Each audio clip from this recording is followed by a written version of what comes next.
So, of course, the day after the New York values thing, it's everywhere, and the surrogates have started to come out. We've got a pair of dueling kings in the Congress, one a Cruz supporter, one more of a Trump supporter. So first here is Peter King, who is going to pile on Cruz like so many others have.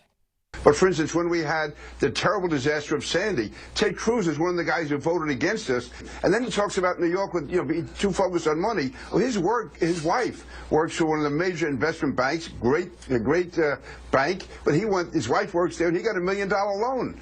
And he comes into New York, Chris, to raise money from New Yorkers, including from gay New Yorkers. And there's the stories that he was behind one of these behind the scenes fundraisers, and there was some gay Republicans there, and they brought up the issue of gay marriage, and he gives them a wink and a nod saying, don't worry, he's not going to do anything about it. Well, he doesn't say that in the Bible Belt, and he brought up last night about gay marriage. So he's a hypocrite. This guy's a hypocrite. Yeah, he's a hypocrite, and he's also going around winking at gay people. I picked up that heavy message coming from him. I also love that he's like, his wife works for one of those banks. He should be ashamed. Great bank, though. It's a great bank. It's one of the best banks ever. Let's see who he's gotten donations from in the past. So that was Peter King. Now, Steve King is going to come from a slightly different point of view. When I sent out a tweet after that last night, and I said I thought it was a terrific debate. It was like Ali versus Frazier. And, those were classical fights, and I thought that Ali won on points if he didn't score the blows below the belt. And I thought when some of those punches were a little below the belt when he brought up September 11th, because there's no way to defend yourself from that. That wasn't the topic. I never wanted to agree with him, but I do now. I'm going to say it was more like Ali versus Chuck Wepner, if you remember that fight. People just wanted him to stop beating him. He was so beaten up. They were like, just stop. It was difficult for me to continue paying attention to whatever point he was trying to make as soon as he said it was a terrific debate. How is that a terrific debate? If you watch the debate, now I'm questioning whether or not he saw it. How is it in any way informational? How is it in any way letting the voters know what their policy ideas are? The entire thing was as if Hillary Clinton was on stage with them and they were just attacking Hillary. And then they were attacking Obama, who they're not even running against, right? And then it was all emotion. All they did throughout that entire debate was emotion, emotion. Let's attack each other, attack the Democrats, emotion, emotion. We're so scared. Oh my God, the big bad Muslims, we're not going to let them into the country. That's all the debate was. And if you think that's a good debate, then you're a freaking terrible politician, and you probably didn't even watch it, to be honest. But, okay, I'm gonna throw something in here. I don't see that as being a major departure from anything else that I've seen. I agree with you. But I don't think that's because and why I take issue with what you've said. I agree, but then there's a variance there, what I want to throw in. I don't think that these are platforms for that nuanced debate. How can you? These are an opportunity for these individuals for voters to see what they would look like on a big stage, whether they have the gravitas, whether they can answer questions that come to, whether they can pivot back onto their stump speech spin on a dime, and how they handle themselves. I don't think that they are the opportunity for that nuanced discussion that you're looking for. Well, I agree with you and disagree with you. So I agree with you that this isn't any different from any Republican debate that we've seen. But I've gotten to a point, after covering about 58 of them at this point, that I just can't stand it anymore, right? Look, I think debates originally were meant to debate policy ideas because that's directly linked to gravitas. How do you have gravitas when you go up there and you whine like a little bitch, right? That's all they did. So gravitas, if I came on the show on a daily basis and I said, oh, I hate this story, it makes me feel so terrible, and you know what, I really hate MSNBC, and I didn't talk about the actual news story or the details involved, people would be like, what kind of news show is this? What kind of debate was that? You're right. Part of it is how you carry yourself, how you're able to, answer back with a good rebuttal. That's a component of it. But what's more important is giving viewers and voters the information they need to make an educated decision about the politician that they're going to vote for. And that's not what's happening at all. But your premise, okay, understood and noted. But I think your premise is incorrect because I think your premise is that voters vote based on those criteria. Some of them do. I think it's a popularity contest. I really do. I think it has become a popularity contest, and that's not a denigration of it. And I'm not trying to belittle it because it is still, the highest office in the world, all those things that go with it. But it is about who you can find affinity for, who you. You're right. They do emote. But I think it's about that making that connection. It's that visceral connection because it's partly because. Washington is, quote, broken, and so they don't intellectualize. The majority of voters don't intellectualize and won't intellectualize on the specifics and the nuances. So how do you win them over? You win them over by, you're a good guy, you share similar values, whatever that means, and so you hit them with 2 or 3 things, and then you move on. If you go into the subtleties on your tax plan, you're going to lose people within the first 2 or 3 but at minutes. the same time, the format doesn't lend it. My point, I guess, is the format doesn't lend itself to what you're The format absolutely allows that to happen. But I disagree with you. The moderators are the ones who are supposed to hold these officials or these people in authority accountable, right? So if you ask a question about a policy idea, which sometimes they do, very rarely, but sometimes they do, and they don't answer the question, well, then it's up to you as a moderator to do your job and ensure that they're giving the audience the information they need, okay? Are some voters those who only focus on the popularity contest? Absolutely. But that's a system in our country that's broken right now, and we need to do something to change it, right? And so the issue that I have is not only that they're not answering these questions,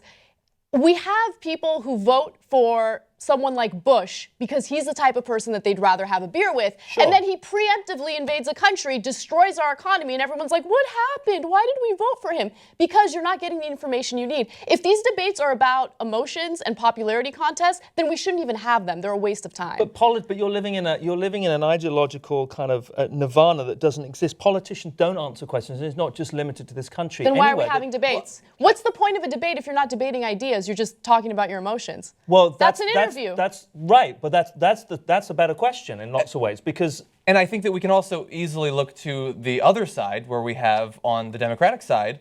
I don't think that Bernie Sanders became insanely popular because he's a nice guy. I mean, he seems like a nice guy, but he's not a very smooth politician. He's not particularly handsome or anything like that. He has policies that differ in obvious ways. He lost his cold. Oh, he looks right here. He looks like Elton Brown. It's that he's so obviously in favor of policies that are, at least in some areas of the economy, healthcare perhaps, different than Hillary Clinton. And maybe it is a psychological difference between liberals and conservatives, that a certain type of campaigning appeals to one, but not to the others. There was the attempt at a debate over nuance at last night's debate, but it was a pointless one. They had a 5-minute conversation about whether Ted Cruz supports a VAT or not. And so they went into the nuance of it, but just about whether it was a VAT, not whether you should have a VAT or he has this tax policy and they have that one. They all support a flat tax of between 10 and 16%. They all have the same idea. On Syria, they can talk about they all want to bomb. They all have the same Syria plan. Rand Paul wasn't even there to provide a little bit of difference. The only debate, and debate requires difference, I would say difference not just of style but of substance, they had the option. They talked about Syria for 50 minutes probably, but they all agree. The only difference really was that Jeb Bush said, oh, come on.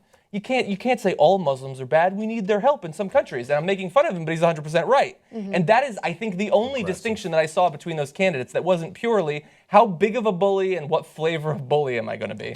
I just feel like there's a stark difference between Democratic debates and Republican debates. And I'm not saying that because I lean liberal, right? I'm saying that because you watch O'Malley, Hillary, and Bernie talking about their ideas, right? And it gives you a sense of what they're going to do should they get elected as the leader of this country. When you watch Republicans debate, all they do is spout hate. They hate anyone who's different from them. They're angry. They're upset. They're spreading as much fear as possible to the voters. And if that's the whole purpose of their debate, then it's not really a debate. Let's rename it. If we want to rename it, hey, this is the hate forum, let's do it. I'll be fine with that. Because at least the Royal Rumble, whatever you want to call it, at least I know what I'm getting. At least I'm not going to sit here for 2 hours and think that there's maybe a possibility that they're going to outline some of their plans. I would call it the Great Pants Shitting 2016. Yeah. Because that's all they do is they like, guys shitting your pants yet? Well, here comes another one. ISIS, ISIS, ISIS. They'll cut your head off. The biggest threat we've ever had from terrorism,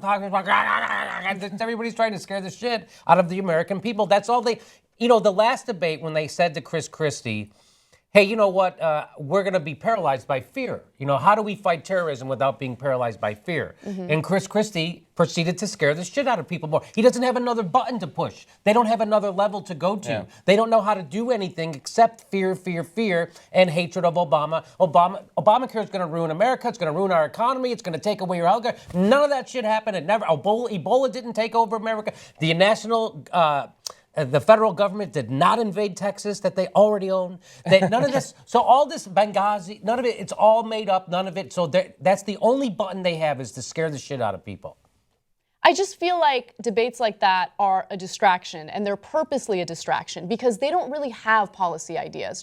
You think Trump has policy ideas? How many times has he been on the record as saying that he'll figure it out once he gets elected, right? They don't have policy ideas, Well, and it's Rand up to the Paul moderators to call them out on that. Rand Paul disagrees on numbers. I disagree with him Right. 100%, but at least when he's there, he will say, no, let's not do that, let's do this. Yes. And by the way, Yes. I don't even fundamentally disagree with you that far too much of why we support a politician or not is based on non-policy things. Vague ideas of similarities between values that I think are easier to manipulate than actual policies. It's like how they look, how they speak, how they defend themselves. I totally agree, although I do think there are big differences between liberals and conservatives on that sort of thing. But there should at least be, and there has been in other Republican nominating contests, some disagreement about the economy, foreign policy, social values, and those sorts of things. And I feel like we've lost that. It wasn't always like this. Look, I always refer to this debate because it blows my mind every time I watch it. Go to YouTube, please watch this video. It's incredible. It's George H.W. Bush debating Ronald Reagan on immigration. Yeah. And here you have two Republicans who, by the way, their policies on immigration are so liberal compared to what liberals are proposing today. But they're talking about their ideas. There's no fear mongering. There's no emotion. It's all about, hey, you know what? Here's the issue. Here's how we want to combat it, right?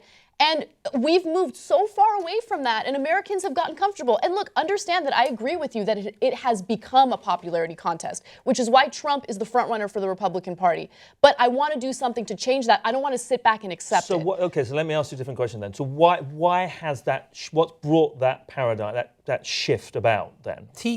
I would say mostly TV, right? It started with the John Kennedy-Nixon debate in the 60s when Nixon looked sweaty and sickly, right? And everybody who listened to it on the radio said Nixon won. Everybody watched it on TV said Kennedy won. And I think it's just, and so the news media likes that kind of a thing. They like fear.